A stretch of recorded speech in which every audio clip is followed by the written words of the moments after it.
Good day, I'm Stephen McHugh and this is your JIS News for Friday, July 20. Residents of St. Catherine are to receive a newly renovated parish court. A contract valued at $43 million was signed yesterday for the upgrading of the decades-old Justice building. The work will be undertaken by SM Quality Construction and is expected to be completed over a 4-month period.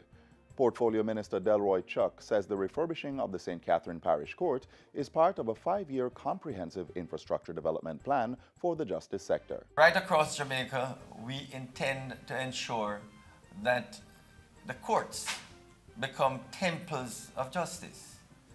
It's very important that when people come to the courts, they can have trust and confidence, not only in the delivery of justice, but feel that they're in space, that they can be comfortable and justice can be delivered. Tourism Minister Edmund Bartlett has welcomed the new non-stop flights by German airline Eurowings and Panama's Copa Airlines to the Donald Sangster International Airport in Montego Bay, St. James. Eurowings made its inaugural weekly scheduled flights between Munich and Montego Bay on Wednesday. On the same day, Copa Airlines commenced its daily flights between Panama City and Montego Bay. Minister Bartlett says the new airlifts from the emerging markets of Germany and Latin America are guaranteed to elevate Jamaica's tourism earnings. The objective of having 5 million visitors to Jamaica and earning $5 billion in a single calendar year, which will make a huge difference to the economic growth of our country and also the expansion of our GDP will be realized. Eurowings' additional flight comes just 1 year after the airline launched 2 scheduled weekly flights between the German city of Cologne, Bonn, and Montego Bay.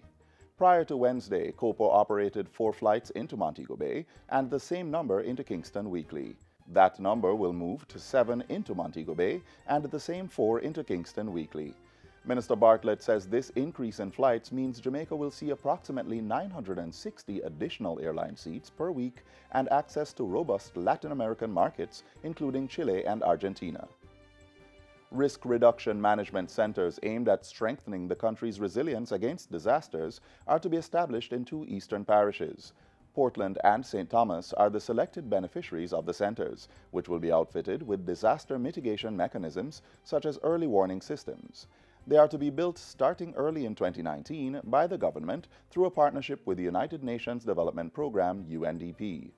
Deputy Resident Representative Dr. Elsie Lawrence Shonu says the centers will offer a holistic response that is necessary to withstand the forces of modern-day disasters. We cannot say resilience is just about disaster management. It goes way beyond management.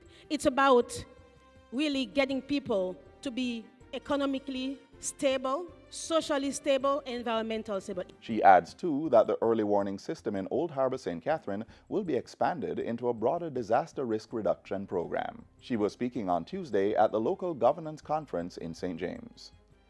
Prime Minister Andrew Holness is encouraging more high schools to implement sixth form programs to increase the benefits derived from secondary education. I believe that's where I developed most of my leadership skills and abilities, and that's where I got the grooming for leadership.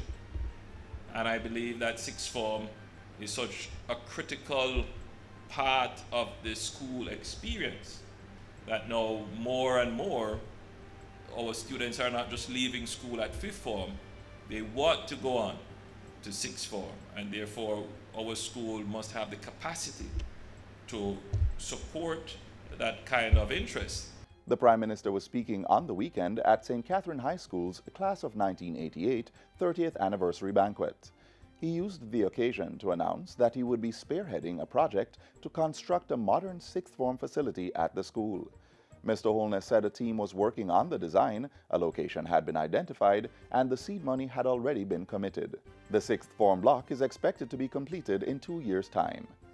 And finally, Prime Minister Andrew Holness will bring Caribbean perspectives to the fore when he participates in the 10th BRICS Summit, slated for July 25 to 28 in Johannesburg, South Africa. Mr. Holness, who currently chairs CARICOM, was specially invited to share in discussions at a BRICS Plus initiative. He's among a group of leaders from Argentina, Indonesia, Egypt, and Turkey, as well as the United Nations Secretary General, who will give an address under the theme Securing Sustainable and Inclusive Growth for the Prosperity of the Global South. BRICS is an acronym for a grouping of the world's emerging economies, namely Brazil, Russia, India, China, and South Africa.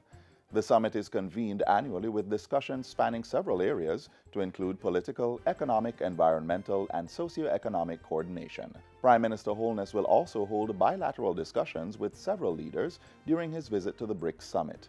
He will be accompanied by the Minister of Foreign Affairs and Foreign Trade, Senator Kamina Johnson-Smith. And that's it for JIS News Today. I'm Stephen McHugh. Thanks for watching.